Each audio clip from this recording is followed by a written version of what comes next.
Good morning. Welcome to this week's Learn with Lorna.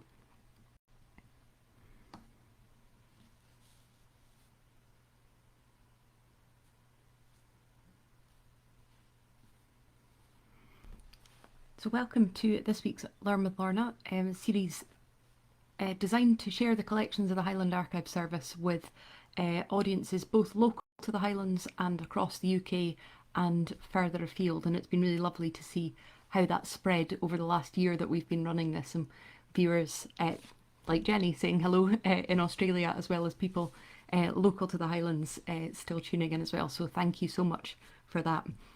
The Highland Archive Service, for those of you who don't know, has 4 centres. We have the Highland Archive Centre in Inverness, the Nucleus, Nuclear and Caithness Archives in Wick, Lochaber Archive Centre in Fort William, and Skye and Lochaber Archive Centre in Portree, and together the 4 of those make up the Highland Archive Service. This series, Learn with Lorna, is brought to you by High Life Highland at no cost to the viewer.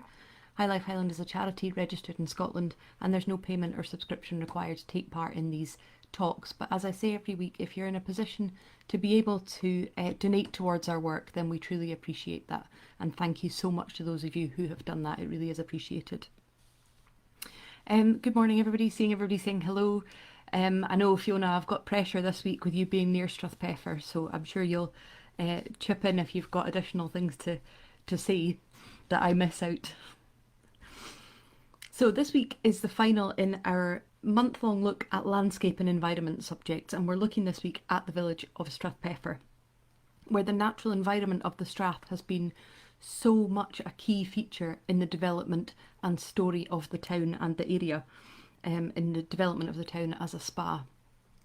So to locate those of you who are not from the Highlands, Strathpeffer sits in Strathpeffer in a beautiful valley at the edge of Wester Ross. It's about 5 miles west of Dingwall, 21 miles-ish northwest of Inverness. The town sits in the historic parish of Fodderty, and it has a population of around about 1,400, I believe. I'm sure, Fiona, if I'm incorrect there, you can correct me, but I think it's around about 1,400 current population. It's an absolutely beautiful town, and I hope after this, if you're not familiar with it, that you go and have a look at some pictures of it. It really is a beautiful part of the country. It's surrounded by hills, including Knockfarrell, which is a vitrified fort. We spoke a few weeks ago about vitrified forts, and it's interesting, Scotland has one of the highest densities in the world of vitrified forts. It's also close to Benwivis, which again we've spoken about before when we looked at stories from the mountains, a beautiful mountain, a Munro in the middle of Mackenzie country. And it also is nearby, near the site of Castle Loud. Castle Loud is the seat of Clan Mackenzie. The chief, Caberfeidh of Clan Mackenzie, lives there, and it's been the home of the Earls of Cromarty for many hundreds of years, and that's important, as we'll see as we go through this story of the town of Strathpeffer. Now, you'll hear me saying town and village. It gets called both, so if you've got any opinions on that, please do share them. Now, the valley has seen, and the surrounding area has of course seen a huge amount of history. We're going to look mostly at the time that since the town has been a spa, but I wanted to touch initially on some of the very early history, battles, forts, Vikings and Picts, before I come on to look at the spa town. A glance at the first edition map, Ordnance Survey map, which was produced in 1876, gives some pointers to the events that have taken place. Okay, village, Fiona. Gives some pointers to the events that have taken place in the valley. So, for instance, Blarna Parshka, which and Blarna Cowan, now as you'll know I'm not a Gaelic speaker, but those 2 sites marked on the first edition map mark battle sites between the Mackenzies and other clans in the early modern periods, around about the 1400s. And as I've mentioned several times, that the Clan Mackenzie are important to this area. Strathpeffer also retains to this day a connection to a much older past. For instance, the Clachan, which is marked on the map. It's marked on the map as that. The name translates from the Gaelic to either the sounding stone or the stone of the timbrels, which is a lovely name, I think. It's a class 1 Pictish stone, so it is one of the earliest types, where symbols were carved straight into an undressed stone slab, and it was carved in around about 7th to the 9th century AD. It's commonly now called the Eagle Stone because it's got a picture, a carving of a bird on it. But I wanted to read you an extract from the Ordnance Survey name book, which accompanied the name appearing on the map, to see that they didn't entirely 100% agree with it being called the Eagle Stone. So they say, this name applies to a stone standing on a small tumulus situated near to Eaglestone Cottage. It is about 3 feet high and bears on the south side a wide sculptured imitation said to be an eagle, which is much more like a parrot. It is said to mark the place of internment of a party of the Clan Munro who perished in an affray with the Seaforth of Mackenzie, the date of which is locally unknown. That's since been disproved that it was not placed there to mark that battle. But interesting that they say, well, it's called the Eagle Stone, but it's much more like a parrot. The Eagle Stone no longer sits in its original site. It used to be. It's been moved at least once. It used to sit down lower in the valley. And the Bran Seer, who you'll maybe remember we talked about during Myths and Legends and Superstitions Week, he prophesied that if the Eagle Stone was to fall a third time, ships would sail up the valley and moor to the stone. And for that reason, it is now cemented in place. I think we spoke before about the way that the stories of the Bran Seer continue to influence things. The local area also boasts tumuli, stone circles, Bronze Age burials, Neolithic archaeology, and all sorts of things. So it's clear that the valley has been occupied for many hundreds and thousands of years. But the town that we know, or the village that we know today, really only developed from the 19th century onwards as a direct result of the mineral springs in the area. So Strathpeffer has, and the area around it has a variety of mineral springs, both sulphur and chalybeate. Again, that's not Gaelic, but I still hope I'm pronouncing it right. It's an iron, a spring based with an iron source. They're varying strengths. They're some of the strongest springs in Britain. And they've been popular for hundreds of years, with people coming to drink the water or immerse themselves in the water for health reasons. Here's an extract from the first statistical account for the parish of Fodderty. It dates from 1793 and it describes the state of the springs and the interest in the springs in the late 1700s. And it reads like this. There are several mineral springs here, all of which are the same quality and seem to be impregnated with sulphur. One of these has for about 20 years back been of some note. Great numbers of the lower class of people from the counties of Inverness, Sutherland and the western districts of Rossshire have resorted hither and used the water of this mineral for all kinds of disorders without exception. Most benefit has been derived from this mineral by those troubled with scorbutic complaints, that's scurvy, and all kinds of external sores on the body. It has been used with success in gravel and stomach complaints. And it references in there that it's been of note for some 20 years back. That was written in 1793, and that takes us back to the 1770s, which ties in perfectly with several key points in the history of Strathpeffer. In 1772, Dr. Donald Munro wrote a paper for the Royal Society, and it was entitled An Account of the Sulphurous Mineral Waters of Castle Loud and Fairburn in the County of Ross. And that was quite an influential paper. A lot of people took note of that. And then 5 years later, in 1777, Reverend Colin Mackenzie, who was the minister of the parish of Fodderty and also the factor for the Cromarty estates, he recorded that in order to protect the well from the cattle, he had erected a kind of building over it. But he noted his desire that a proper building should be erected around it to enable people to more easily visit and take the waters, and also to encourage more people to come and visit. And he noted that people were already travelling from Sutherland to Aberdeen, the distance from Sutherland to Aberdeen to come to Strathpeffer to visit the well, but that an erection of a proper building would be beneficial to everybody. And he also noted and predicted that it is not impossible that in time this place might become a thriving village. At that point it was just a handful of houses. And it was generally agreed that this would be further developing the well would be beneficial to everybody, but nothing really happened until the turn of that century, from the 1700s into the 1800s. Around about 1800, 1805, that period, a village was projected and lodging house plots were put up for sale.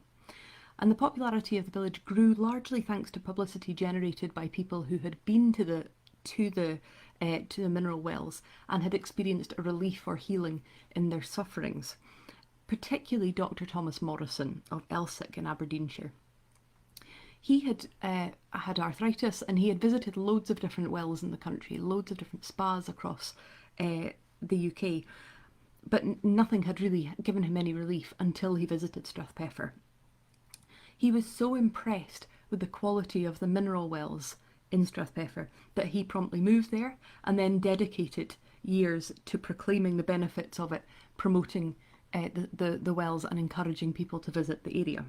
And he was one of the main motivators behind the building of the first pump room, which was built in 1819, by which point there were some lodgings in place for visitors.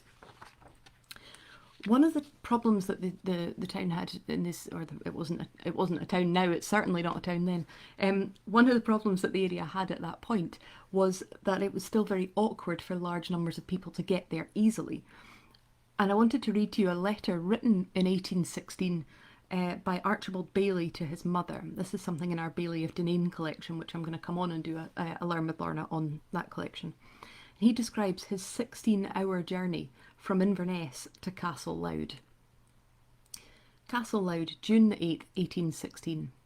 Dear Mother, having been awakened yesterday morning betwixt 3 and 4 o'clock, and having the prospect of a continuance of a fair wind to carry us to Dingwall, we had not well put to sea when the wind changed directly against us, so that we had a disagreeable and boisterous passage of 6 hours to the ferry of Cromarty, where we could neither proceed forward or put into the harbour. So we were obliged to cast anchor and anxiously wait until some men humanely came from Cromarty with a small boat and brought us ashore, where we comforted ourselves over a good fire and our breakfast, which by that time we had need of. We then, after resting nearly 2 hours, procured the only conveyance we could get, and arrived at Castle Loud at 8 o'clock in the evening, and had to acknowledge the kind providence of God in bringing us here safely, where we are lodged with an apparently kind and decent landlady. And although I felt somewhat fatigued, now that a new day has come, I feel much as usual. You will be good as to remember me kindly to all kind inquirers. Believe me, your affectionate son, Archibald Baillie. So he describes there that 16-hour journey to get from Inverness to Castle Loud, which, as I say, is just near Strathpeffer. And the journey now takes around 35 minutes, and it's usually not boisterous. So you can really see that was a barrier for many people being able to visit. There was some visitor accommodation at that point, but perhaps not ideal. And I wanted to read to you an extract from a wonderful diary that we hold at the Archive Centre, which was written by Anne Fraser, who is a governess in Cromarty. She was a governess to 2 young children called Robert and Fanny Nicholson. This extract dates from 1823. In the autumn, it was thought necessary for Fanny and Robert Nicholson to go to Strathpeffer, and I was to accompany them. Forsyth got a boat for us, and we all set off, Mr. McCulloch, superintendent of the pump room, having provided a lodging for us. We arrived at Dingwall about 2 o'clock p.m. Forsyth insisted that we should go to Tulloch Castle and see his sister, and that he would get carts to take ourselves and our baggage to the Strath. So to Tulloch Castle we went, and we were there very kindly received by Miss Jane Forsyth, who got dinner for us and afterwards conducted us through the castle. We arrived at our Strathpeffer lodgings just as it was growing dark, found them damp and uncomfortable. We could not get a fire, for they had not procured any peats for us. We had all our bedding to unpack, and after supping on bread and cheese brought from Cromarty with us, we went to bed. Early next morning we got peats, but they were wet, and of course they only smoked instead of burning. We soon found that we could get none of the necessaries of life to purchase nearer than Dingwall. What with walking to the pump room thrice a day, dressing the children, hearing Fanny read her lessons, teaching her to work as sampler, and now and then reading the newspapers, the time passed away rather agreeably, but I knew nobody, and nobody knew me, although sadly did some of the gay folks puzzle their wits to find out whether I was mother, aunt, or governess to the children. Then the 2 following summers we spent in like manner, only being more aware of what we should want, we took many of our own comforts with us, and found a baker who used to fetch us excellent brown bread.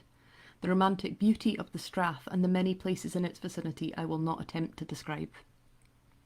So a talk there that the accommodation was not ideal. It was difficult to get supplies, difficult to get food and provisions. But that key kind of last sentence there, that the romantic beauty of the Strath is such that I will not try and even describe it. And that becomes a very key part in the story of the area as well. I love the extract there. Sadly did some of the gay folk puzzle their wits to find out whether I was mother, aunt or governess to the children. You can just imagine all the chatter and her just going, I'm not going to tell you. We'll come on to look what happened after that in a second. I'm just going to pause to remind you that this series is brought to you by High Life Highland at no cost to the viewer. High Life Highland is a charity registered in Scotland, and that there's no payment or subscription to take part in this series of events. But if you're in a position to donate towards us, then we very much appreciate that. So by the time of the second statistical account, which was 1845, there was a steady stream of visitors. And the second statistical account records what's happening in the area like this. The season for drinking the water extends from the beginning of May to the middle or end of October.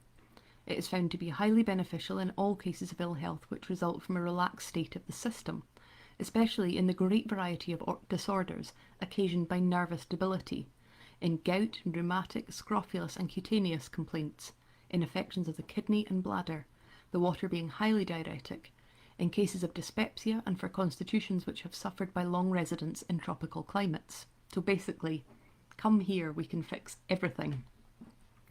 It is prejudicial, however, to those whose ailments are attended with any degree of inflammation or fever. Its specific gravity approximates to that of the mineral waters on the banks of the Rhine, from which circumstance large quantities of it can be taken without oppressing the stomach or irritating the system.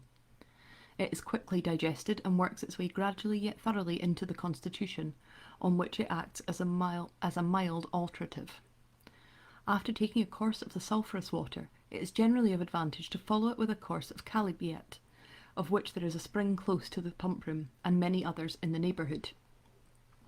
There is no doubt but the pure, dry, bracing air which circulates around this district, and the beauty of the scenery, by tempting invalids to walk abroad, contribute in great measure to their restoration of health. So the key, taking the sulphur waters, then taking the iron waters, but also that awareness that the fresh air, the beauty of the scenery, the area is such that it will encourage you out, and that will contribute to good health. The regulations are that all ladies and gentlemen put their name down upon arrival and pay 2 shillings each week during their attendance. That those drinking the water at the upper or lower well but not attending the pump room pay 1 shilling as above, and that all strangers taking only 1 glass in the pump room pay 6pence. The allowance to the well keeper is voluntary. On weekdays, the pump room is open from 6 till 9 a.m, 12 till 2 p.m, and 5 to 7 in the evening. It is shut on Sabbath days from 9 a.m. to 5 p.m. The poor have water gratis and are accompanied with a comfortable room attached to the upper well.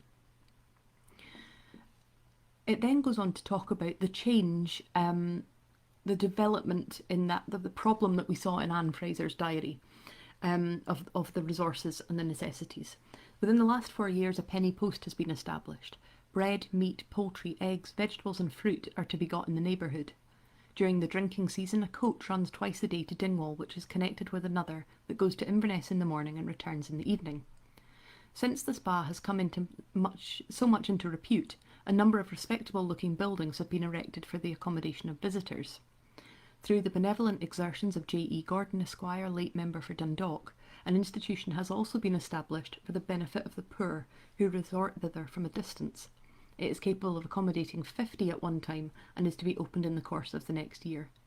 The hotel at Blarnaccowan, which has been recently built within half a mile of the pump room, is not surpassed by any in the county. There is also a comfortable inn on the east side where strangers receive every convenience and attention.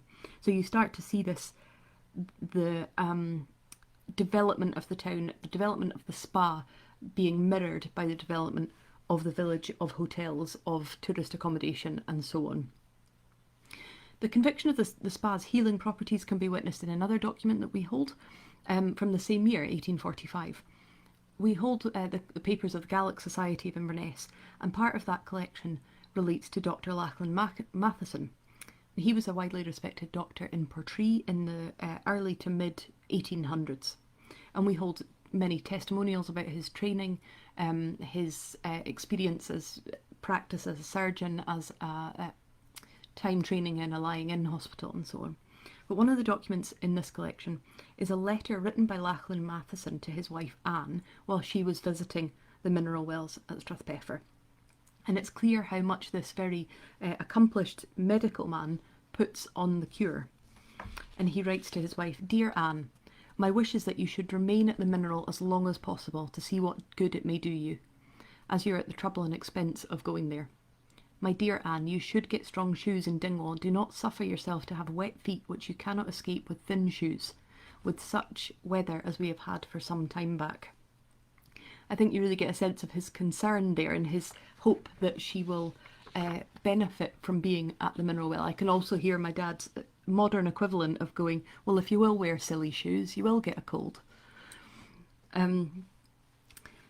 So the original pump room, which I mentioned was built in 1819, was rebuilt and extended, and then a second pump room was added in around 1861. Originally the pump room had just provided jugs for tasting the water and simple copper baths, but developments through the 1860s, 70s, 80s, that period created bath rooms and ladies' baths. And that again was accompanied by an expansion of the village generally, a carefully planned construction of houses and hotels. Much of the town's aesthetic, which is very beautiful, is due to the influence of Anne, Duchess of Sutherland and Countess of Cromarty. She had a vision that Strathpeffer could emulate European spa towns, and so it very much has that feel to it today, very striking buildings, and as I say, very carefully positioned throughout the village, and is very different looking to the nearby towns. We hold in our collections a large plan, a big coloured plan that was drawn by George Davy, who was a notable English architect, dating from 1864, which shows, it details the plan for new roads that were going to be put in, new building plots, and there's text down the side of the plan which talks about the pump room, the baths, the mineral springs, and the beautiful scenery as well. But as with so many things, it was really the coming of the railway that transformed Strathpeffer, drastically reducing that issue of getting there. Initially the railway came to Dingwall, and then in 1870 came to what is now referred to as Achterneed Station. Achterneed is not at all the logical place for a station. It's about 2 miles out of Strathpeffer. It would have made more sense for the railway to follow the valley of the River Peffrey, but local landowners objected, and so the line was instead rerouted up to climb up out of the valley and along the flanks of Binwivus. And that functioned as the main Strathpeffer station until 1885, when Strathpeffer branch line was opened. And at Hark we hold up a number of items relating to the Highland Railway Company, including an 1884 booklet which shows plans and sections of this branch line led by the acclaimed engineer Murdoch Patterson.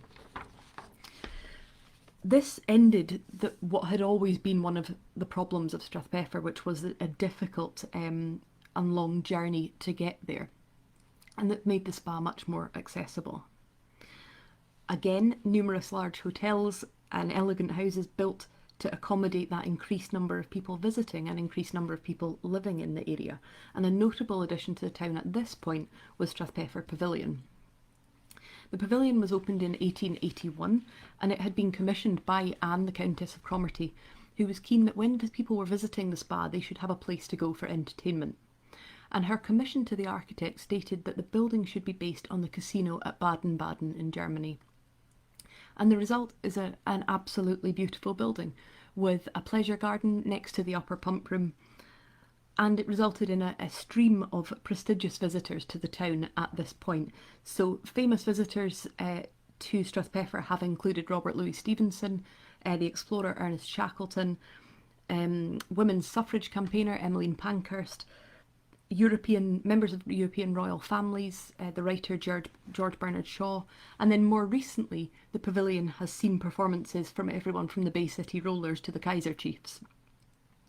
The pavilion was also famously visited by the Beatles, who didn't play there. They had instead played at Dingwall to a crowd of 19, while a local band played to around 1,000 people in the pavilion. For anyone who knows their Beatles history, this happened in January 1963, so within a very short time, people would have possibly regretted not going to that Beatles gig. Strathpeffer's popularity continued through the late 19th century into the early 20th century, with thousands of visitors coming each season to take the waters. Many travelled by the Strathpeffer Spa Express, which was a train that started in Aviemore and met trains from the south and transported them to the spa. World War I was a turning point for Strathpeffer, as it was for so many places, people, and all sorts of things. As the young men of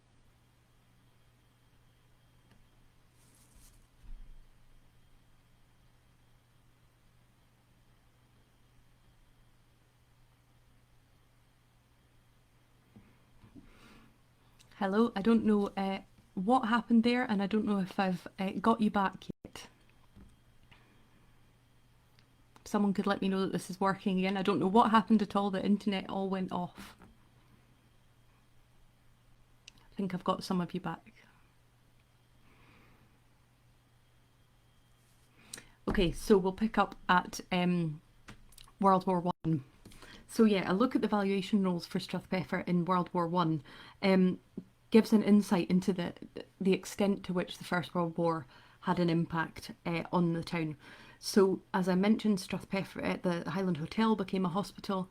The pavilion was used as an American naval hospital. The Kildonnan Hotel used as a convalescent home for troops. The Red Cross operated 2 military hospitals in the town as well. But the spa season never really recovered from World War I.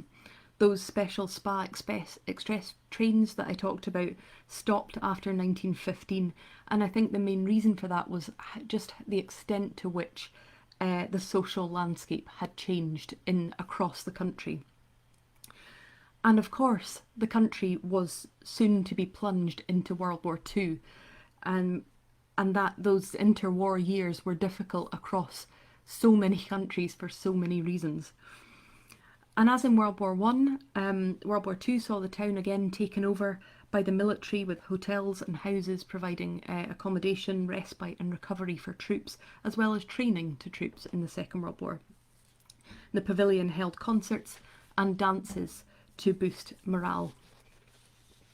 After World War II, again, a shift in the country's habits, interests and available time meant that interest in the spa gradually waned. The pavilion slowly fell into disrepair. The main pump room was demolished in the 1950s, and in 1946 Strathpeffer station was closed to passengers, closed completely in 1951. But that sounds a little bit doom and gloom, and it's not at all. The town didn't stay down for long. In the 1990s, the former railway station was transformed into the wonderful Highland Museum of Childhood. It was originally based on the toy collection of a local Strathpeffer resident, and is now a much wider collection of items that talk about childhood in the Highlands generally. It's a wonderful place to visit. I'm sure anyone who has been there will back me up on that. I went there on a school trip, I remember, and it's a great resource for schools. Lots of school events that the Highland Museum of Childhood takes part in. So have a look at their website, and if you're in the area, please do visit. The pavilion has been restored and is now in community ownership. So it is owned by the community but operated by High Life Highland on their behalf. So it hosts weddings and concerts and events and things again.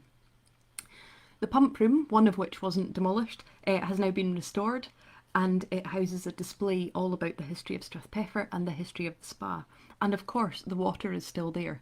And I remember very clearly tasting that on my school trip as well. The town is a conservation, or the village is a conservation area, and is once again a thriving holiday destination for bikers. The 24-hour endurance race, the Strathpeffer, is held in January each year.